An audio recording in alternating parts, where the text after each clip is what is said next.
शाम का समय था, सूरज ढलने को था और आकाश में हल्के हल्के बादल छा रहे थे। रमेश, एक साधारण सा युवक, अपनी मोटरसाइकिल पर एक सुनसान रास्ते से गुजर रहा था। वो अपने गांव लौट रहा था, जहां उसे कई दिनों बाद अपने परिवार से मिलने का इंतजार था। लेकिन इस रास्ते पर कुछ ऐसा होने वाला था जो उसकी कल्पना से परे था।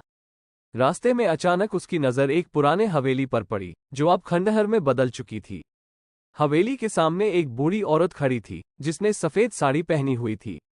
वो औरत अपने कमजोर हाथों से इशारा कर रही थी, जैसे कि वो रमेश को रुकने के लिए कह रही हो। रमेश ने बिना सोचे समझे अपनी बाइक रोक दी। बेटा, क्या तुम मेरी मदद कर सकते हो? बूढ़ी औरत ने कांपती हुई आवाज में कहा। रमेश थोड़ा झिझका, लेकिन उसने विनम्रता से पूछा, क्या हुआ माँ जी?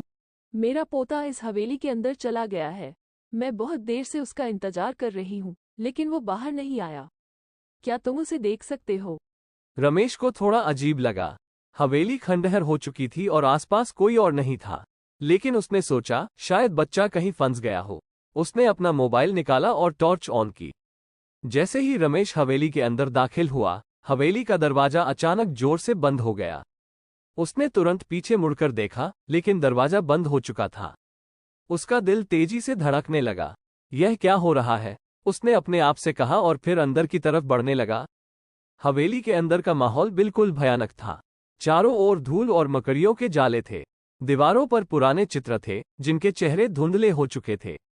तभी अचानक से एक बच्चे की हंसी की आवाज सुनाई दी।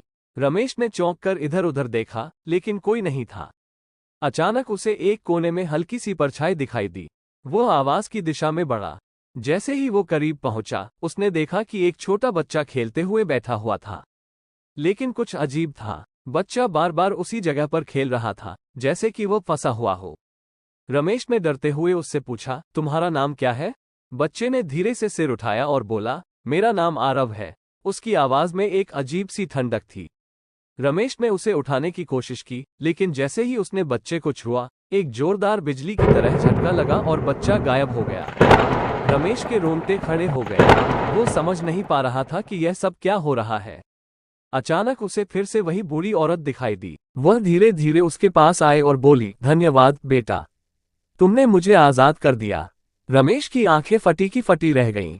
आप कौन हैं? उसने कांपते हुए पूछा। औरत मुस्कुराई और बोली, ये हवेली मेरा घर था। बहुत साल पहले मेरे पोते के साथ एक हादसा हो गया था और हम दोनों यहीं फंस गए थे।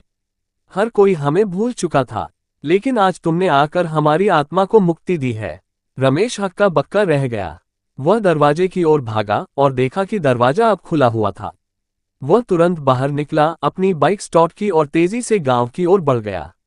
जब वह गांव पहुंचा तो उसके दिल में अजीब सा सन्नाटा था। उसे समझ नहीं आ रहा था कि यह सब सच था या एक भ्रम। लेकिन एक बात साफ थी, वह रहस्यमय सफर कभी नहीं भूलेगा।